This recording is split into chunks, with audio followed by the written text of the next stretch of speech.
Now we're back. There it goes. That wasn't so bad. Okay. The footsteps behind you grow louder. You pause only briefly to catch your breath, leaning on the cold stone wall. It takes a great effort to draw the dust-filled stagnant air into your lungs.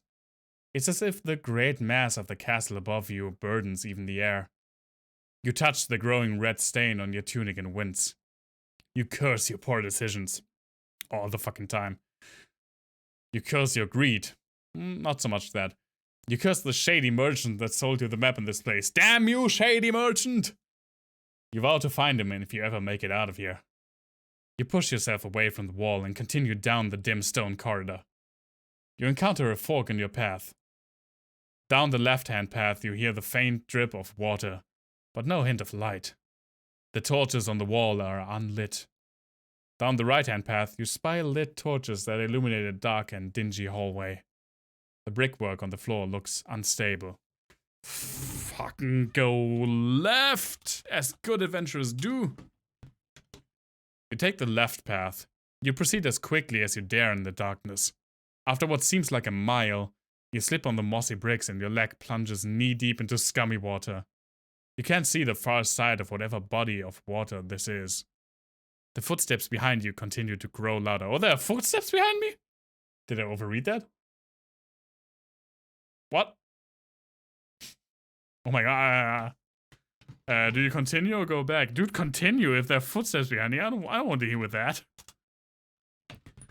You decide the risk is necessary and continue to forge ahead into the flooded passageway, creating more noise than you would like. You soon reach the far wall, which is covered in creeping moss and a suspiciously glowing flower-like fungus, but is otherwise solid. You notice the current is running perpendicular to the wall. This must be some kind of sewer. Watch you die in the first 2 minutes. It's very likely. Do you follow the current, go against the current, or investigate the fungus? What do you mean with investigate the fungus? Do I eat it? Because if I just look at it, I will investigate the fungus. Or fungus, as I was about to write with an E. Fungus. You're overtaken by curiosity about this strange growth on the wall. You momentarily forget your pursuer. Oh right, I have a pursuer. I probably shouldn't have been like, oh, there's some interesting fungus on the wall. Dude, no, just wait a second. I have to check out this growth, man. You decide to reach out and touch the fungus. That was not a good idea. The fungus pulses with lavender light. And from the center of the flower-like growth spews a purple mist. I'm dead.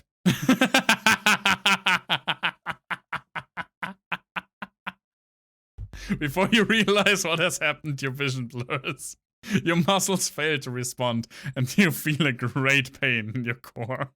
Your vision turns black. You have succumbed to the poison of the rare widow's fog. Game over. Dragon Rider, I'll have you know that according to OBS, that was 3 minutes and 30 seconds. So I made it past the first few minutes. Oh, there are lots of ways to die. Yeah, I gathered. How do I restart? Can I just go restart? Guess not. Click run again. Okay. Okay. That's easy enough. Okay. Because I love text adventures, I just have to know. Maybe next time.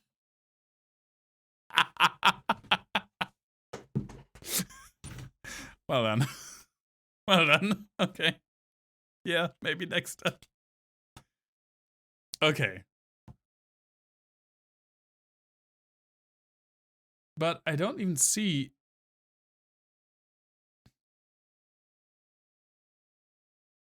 Can I just get this a little bit farther away from the thing on the right? Okay. Again, GG. I'll go. The brickwork looks unstable. No, I'm going left again. I know that works. It drops words in half sometimes. Yeah, my problem was that it gets kind of overlapped by the like scrolling bar on the right side, but it's not a big deal. Do you continue or go back? I continue, definitely. The guy behind me will just get me. I will not investigate the fungus. I follow. You notice the current is running perpendicular to the wall. I'm not sure I know what perpendicular means, but I'll follow the current. You decide the strange fungus is better left alone after the second try, and perhaps the current will lead to freedom. You turn right and begin to follow the flow of the murky water. A chill goes up your spine as you hear a great splashing behind you. Your pursuer has found the sewer. Ha! Now he's a pursuer. You quicken your pace and soon you find what you were looking for. An iron grate that leads to freedom beyond. You see traces of moonlight through the creeping vines that cover the outlet.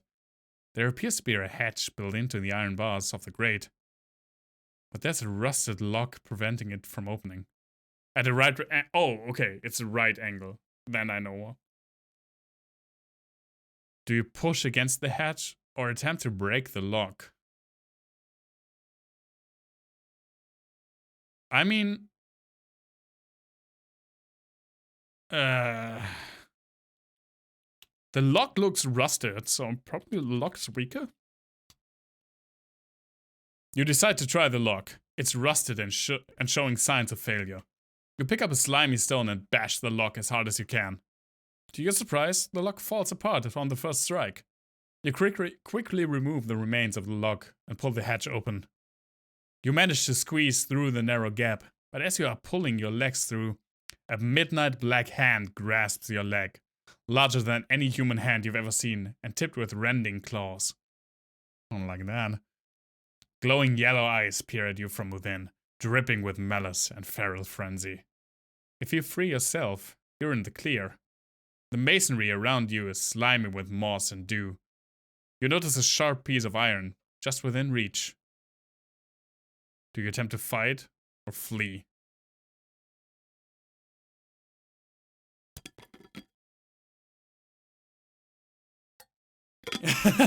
You knew I was going to be distracted by the fungus.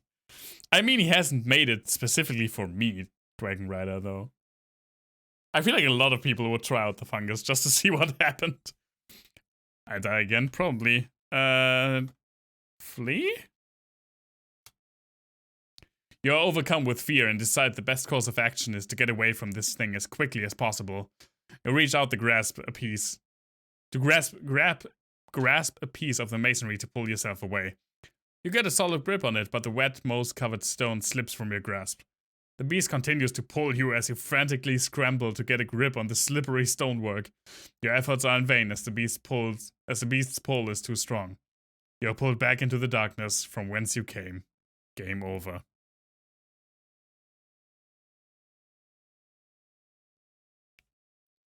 Well, let's go right this time. Let's see if I die on the right. You take the right path. Torches rest in wall-mounted sconces, placed at regular intervals along the tunnel. You are comforted by their gentle flickering glow, but somewhat unnerved as to why they are lit torches in a place like this. You proceed with as much haste as you dare. The footsteps behind you continue to grow closer. Suddenly the brickwork shifts beneath your feet, and a hole begins to open up in the floor. Bricks, dirt, and debris begin falling through to the floor below. You think you can leap to the other side if you move quickly enough. You contemplate jumping down, as it may lead to safety. There are multiple paths to succeed in both directions. Okay, yeah, we'll see. I definitely want to succeed at least once. Do you jump across to the other side or drop to the floor below? Oh, I'm sorry for the yawn. I haven't slept that well. Jump across. I decided to drop to the floor below. Now, I personally would just turn around to my pursuer and say, fucking kill me. Because I would do neither of those things. But what would my character do?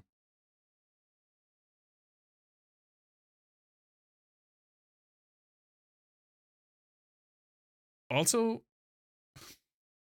I just realized the first sentence of the introduction is the footsteps behind you grow louder. I was like, I don't read anything about a pursuer. No, it's the first fucking 6 words, you idiot. Okay, let's drop. I think it's safer. You decide to drop down through the gap in the floor, rolling to lessen the impact of the fall.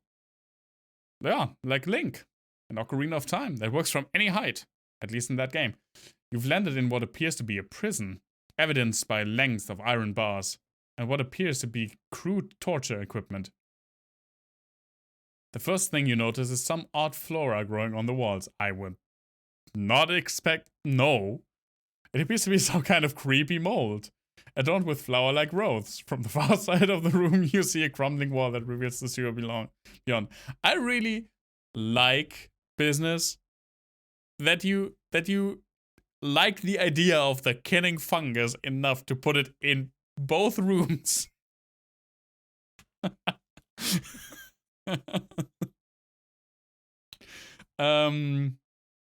Let's explore, even though I feel like that's going to be death. Check it out again. You decide to quick explore around the room. There's bound to be something useful in here. You hastily turn over some old boxes, only finding rat droppings and dusts. You find a small pinewood box atop a table, branded with odd runes. Inside, nestled amongst a bed of straw and wool, you see a single glass vial, topped with wax-sealed cork, and small enough to fit in your palm. Carefully, you pick up the vial and give it a cursory shake. The violet-colored liquid within lights up, emitting a dim purple glow. A sudden crash interrupts your curiosity. Your pursuer has dropped through the hole in the ceiling not far from you. Torches illuminate it from above, highlighting its charcoal black skin, shiny as though crudely polished by a smith's stone. It seems unnatural, standing on all fours like a great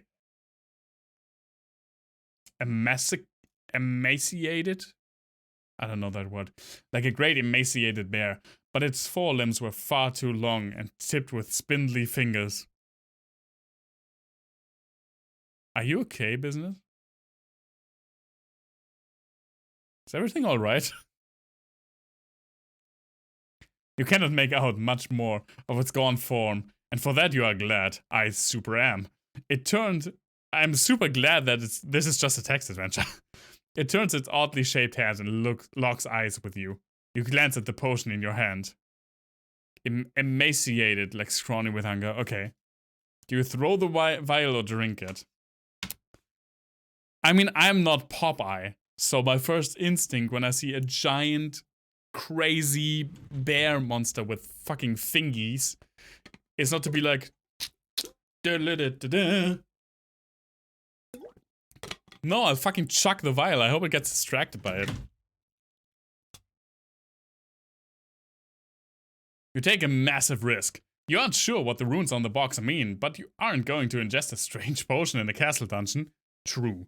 You grip the potion, bring your arm back, and hurl it at the beast.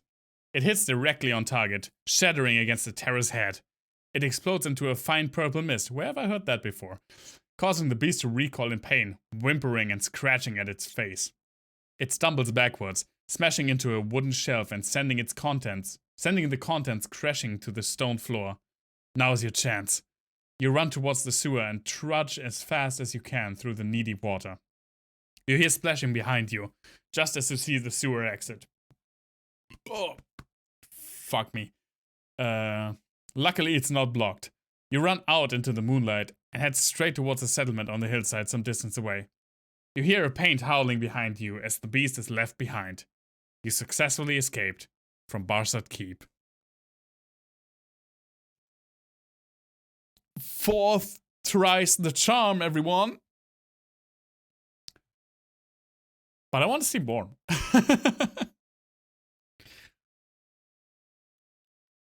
It is really cool, by the way. The writing is really good. And I have to clean my glasses. Just a second. The writing is really good. I mean, not like A tier level, but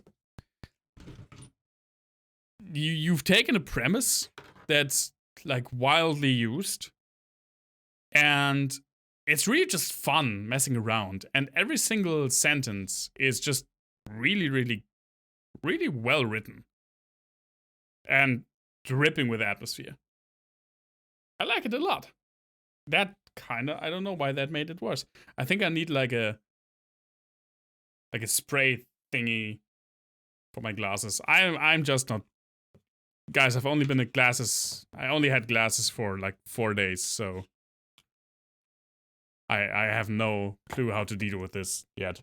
With like stuff like fogging up and dirty glasses.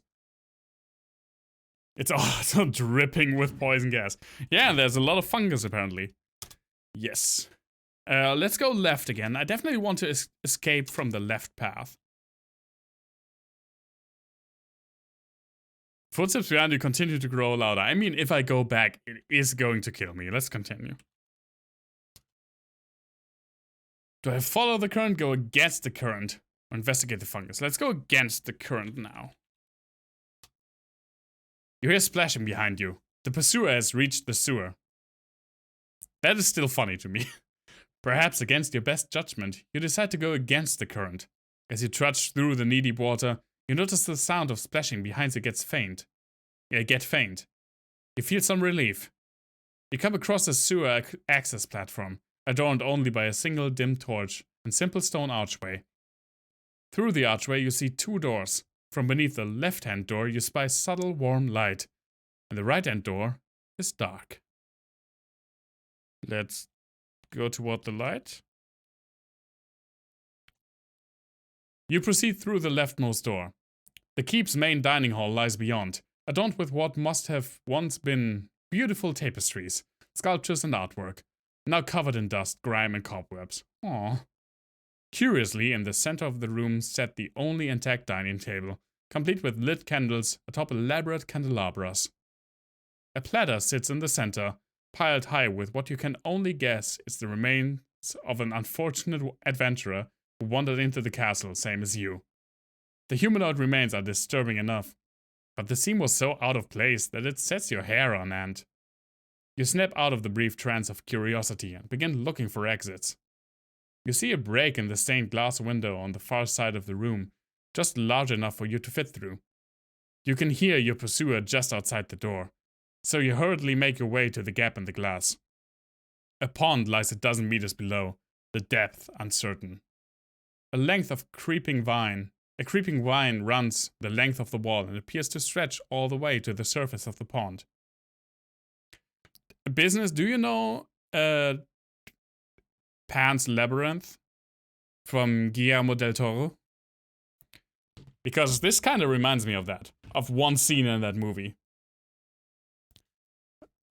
I've seen it once, yeah. It reminds me of this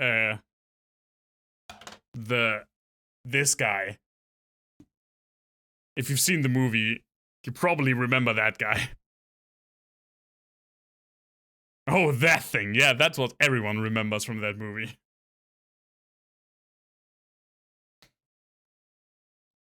Do I climb the vine or jump into the pond? The eye guy, yeah. Fuck.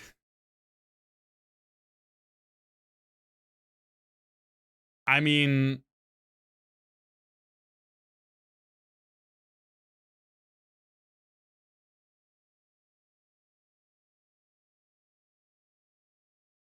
realistically, if I jump and the pond's not deep enough, I'm going to break my legs or my neck or whatever. If I climb the vines and the vines break, I pretty much fall the same distance, but probably not as gracefully. Let's jump.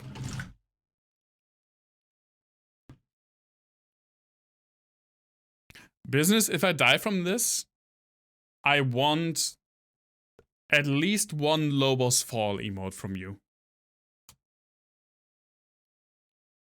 You back up a short distance to get a running start. The door to the dining hall bursts open and your pursuer flies forth, running on its long, spindly limbs like a galloping horse. You don't have time to think. You run and leap as far as your legs will allow you. Long claw-tipped hands graze your back as you clear the gap in the glass. You fall for what feels like an eternity, then land with a great splash in the pond below. Yes. You emerge on the far end of the pond to hear a strained yowling? A strained yowling from the keep. Now on your feet, you spy a village on the hillsides a short distance away. You have successfully escaped Barsodt Keep. Nice! No need for Lobos Fall.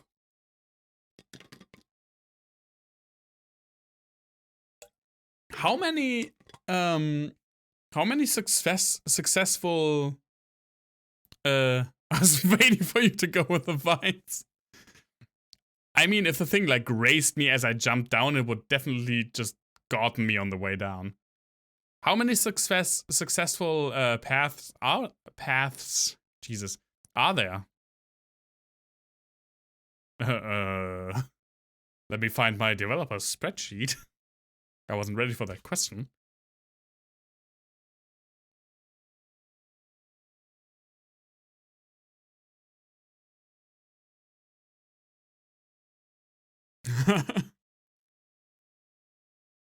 I mean, I guess there's more.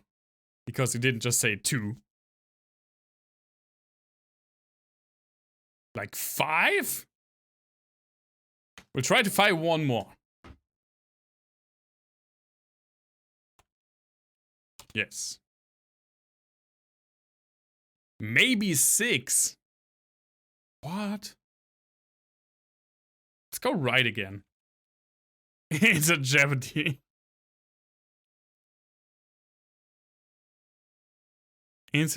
Oh, music here.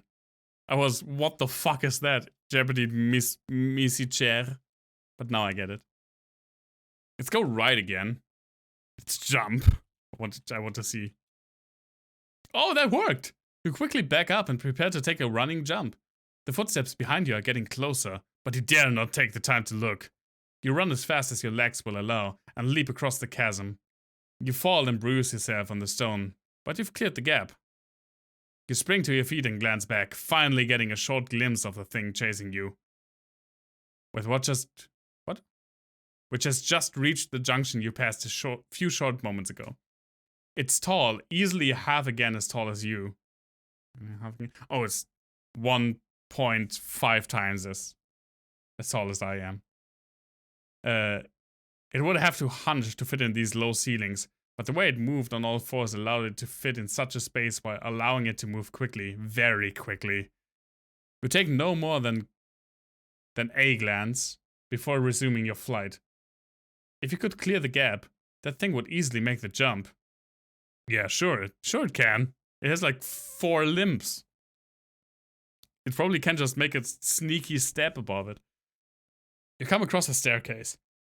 You can tell where it leads. The stairs leading upwards are wide. The stairs leading down are much more cramped, barely wide enough for your shoulders to fit through.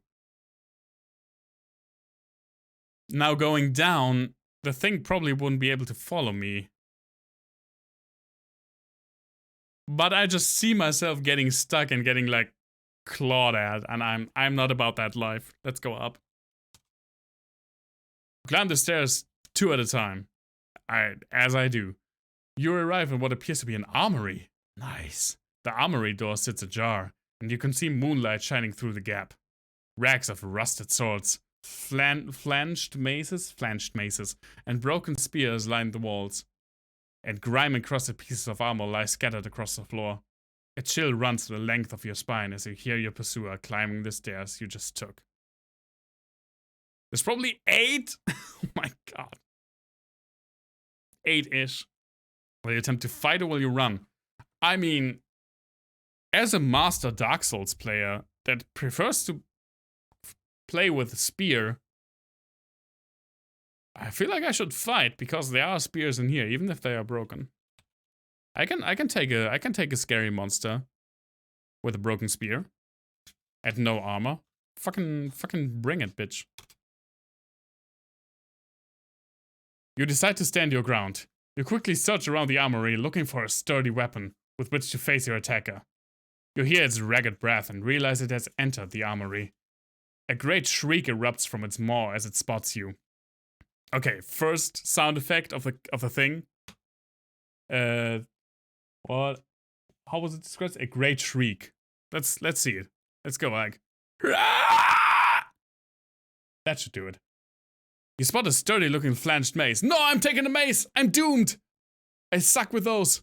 On the far side of the room, you dash towards it as your pursuer gives chase. You reach the weapon just in time, gripping it around the hilt with both hands. You don't have time to think. You spin. Advanced move, not advised when you are chased by a giant black beast. Swinging the mass of metal with all the might you can manage.